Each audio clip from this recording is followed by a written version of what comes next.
Shalom saudara terkasih, salam jumpa bersama saya Romo Amo MSC dalam RSM Renungan 1 Menit. Pada hari ini kita merenungkan tema tentang pemuliaan Yesus di atas gunung. Saudara, dari Injil Markus kita pasal 9 ayat 2-13 kita mendengarkan bahwa Yesus memanggil 3 murid yang dikasihinya, yaitu Petrus, Yakobus, dan Yohanes, dan mengajak mereka untuk naik ke gunung yang tinggi. Di situ dia berubah rupa di depan mereka. Dan ini menjadi satu pengalaman di mana Yesus pakaiannya begitu kilau kemilau. Cahaya kemuliaan begitu luar biasa besarnya. Dan ini menjadi suatu kisah yang sangat membahagiakan, sangat menyenangkan bagi ketiga murid itu. Dan mereka bertiga juga melihat bahwa ada Musa dan Elia bersama-sama dengan Yesus. Saudara, pengalaman kemuliaan Yesus menjadi suatu pengalaman yang sangat dinantikan oleh kita tentunya. Bisa mengalami saat di mana Yesus dimuliakan dalam kehidupan kita.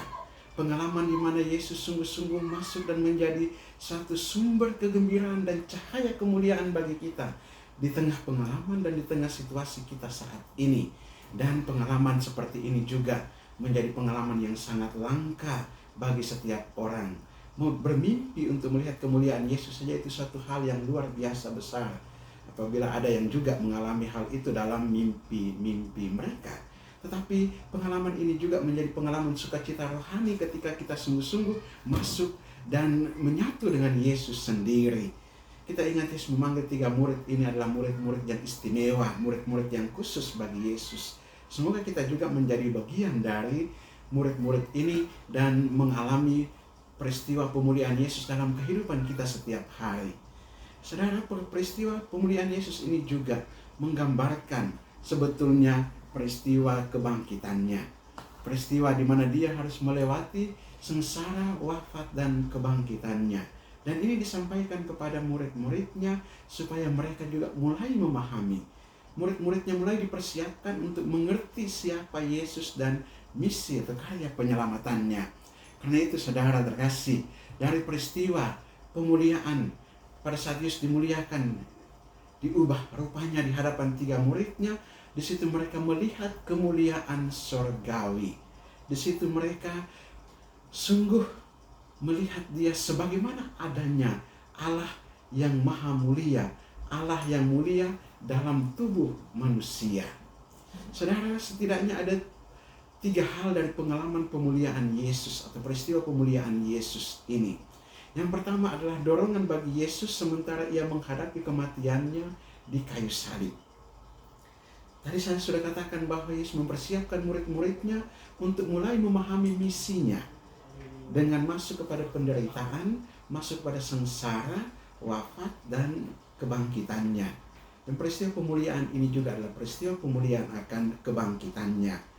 Dan ini juga menjadi pemakluman kepada para murid bahwa Yesus harus menderita di salib.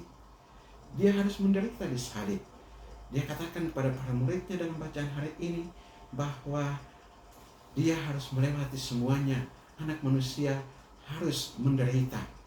Dan dia melarang mereka untuk menyampaikan kepada orang banyak sebelum saat kebangkitannya, sebelum anak manusia dibangkitkan. Tetapi dia harus melewati saat penderitaan, salib, dihina, dan juga dicemoohkan oleh orang-orangnya sendiri, oleh bangsa Yahudi, tua-tua bangsa Yahudi. Dan yang ketiga, ini juga menjadi kesempatan pengesahan oleh Allah bahwa Yesus benar-benar anaknya yang layak menebus umat manusia. Inilah putraku yang kukasihi. Inilah anak Allah, Yesus sebagai anak Allah yang akan menebus umat manusia melalui peristiwa salib dan kebangkitannya. Kemuliaan Yesus di sini menunjuk kepada peristiwa salib dan kebangkitan. Saudara, mari kita juga memohon rahmat Tuhan agar kita juga dapat mengalami peristiwa kemuliaan Yesus dalam hidup kita, mengalami sungguh-sungguh saat di mana Yesus sungguh menggugah hati kita, Yesus sungguh menjadi sahabat saudara yang menggerakkan, yang memberikan terang bagi perjalanan hidup kita sekalipun kita berada dalam situasi yang sulit dalam hidup ini. Marilah kita berdoa. Allah kekal dan kuasa, kami mengucap syukur dan berterima kasih kepadamu. Engkau senantiasa hadir berserta dengan kami. Kami juga bersyukur karena dalam peristiwa-peristiwa kehidupan kami juga mengalami saat-saat di mana Engkau menampakkan dirimu, Engkau memberikan kekuatan, Engkau memberikan penyegaran, Engkau memberikan pemulihan di dalam kehidupan kami. Sekalipun kami harus memandang kemuliaan-Mu dalam salib dan kebangkitan-Mu, tapi kami percaya bahwa di tengah kesulitan dan di tengah situasi kami saat ini, kami masih bisa mengalami kehadiran-Mu yang meneguhkan kami. Kami masih bisa mengalami betapa Engkau sungguh mendorong kami untuk sungguh-sungguh menyatu dengan Dikau, mendorong kami untuk sungguh-sungguh berada bersama dengan Dikau, mendorong kami dengan kekuatan-Mu agar kami dimampukan dalam menghadapi setiap pergumulan dan persoalan hidup kami, mendorong kami untuk mengalami sukacita di dalam Dikau. Kuatkanlah kami dengan Roh Kudus-Mu dan berkatilah kami agar kami senantiasa hidup dalam kesatuan dengan Dikau, hidup juga dalam satu persekutuan dengan Dikau, mengalami kemuliaan-Mu dalam peristiwa salib dan kebangkitan-Mu. Engkaulah Tuhan dan Juru Selamat kami, kini dan sepanjang segala masa. Amin. Berkatalah mau kesatuan tinggal atas saudara sekalian, Bapa dan Putra dan Roh Kudus. Amin.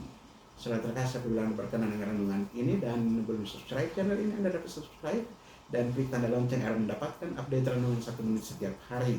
Dan bagi saudara-saudara yang hendak memberikan catatan, komentar ataupun masukan begitu doa, silakan dituliskan pada kolom komentar channel ini. Dan bagi saudara-saudara yang hendak membagikan renungan ini kepada saudara-saudara kita yang lain, silakan dibagikan kepada mereka agar menjadi berkat bagi mereka. Shalom, Tuhan memberkati.